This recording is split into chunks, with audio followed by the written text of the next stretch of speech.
የተሰጠውን ፈተና አልፋችሁ ወደ ወራቤ ዩኒቨርሲቲ ተመደባችሁ እዚህ በመገኘታችሁ እናንተን ለመቀበል የሃይማኖት አባቶች፣ የሀገር ሽማግሌዎች፣ የዩኒቨርሲቲው አባላት በሙሉ እዚህ ተገኝተዋልና እንኳን አሁንም በድጋሚ ወደ ዩኒቨርሲቲያችን በሰላም መጣችሁ ማለት እፈልጋለሁ። ሃይማኖት የሚያከብር አንዱ የሌላውን ብሔር የሚያከብር ሁሉ ተከባብሮ የሚኖርባት ከተማ ናት።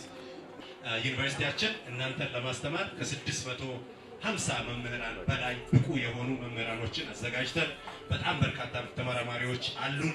በጣም በርካታ ላቦራቶሪዎች ፕራክቲካሊ ቲዮሬቲካሊ ሌሰን የተማራችሁትን ወደ ግቢ ከገባችሁ በኋላ ላቦራቶሪ ውስጥ ገብታችሁ የምትሰሩበትን የምርምር ማዕከላትም አሉ። ፕራክቲካሊ እውቀት የምታገኙበትን እድል አመቻችተን እየጠበቅናችሁ ነው ማለት ነው።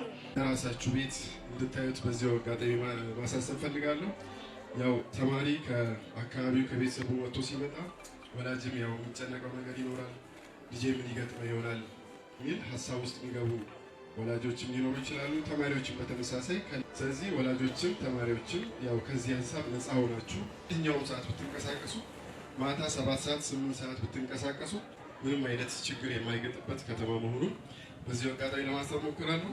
ጥሩ እውቀት አግኝተው ቀጣይ የሀገሪቷን ሰላም የሚያስጠብቁ የሀገሪቷ እድገት ላይ ትልቅ ድርሻ የሚኖራቸው እንዲሆኑ ወሳኝ ነገር ስለሆነ ወራቤ ዩኒቨርሲቲ ይሄን ሁሉ ያለውን ሪሶርስ ተጠቅሞ እውቀት አግኝታችሁ የዚህን አካባቢ ማህበረሰብ ባህል ተምራችሁ ለወግ ማዕረግ የምትበቁበትና በምርቃቱ ደግሞ ተመልሰን እንደዚሁ በማዳም የምንሸኛችሁ እንዲሆን እመኛለሁ።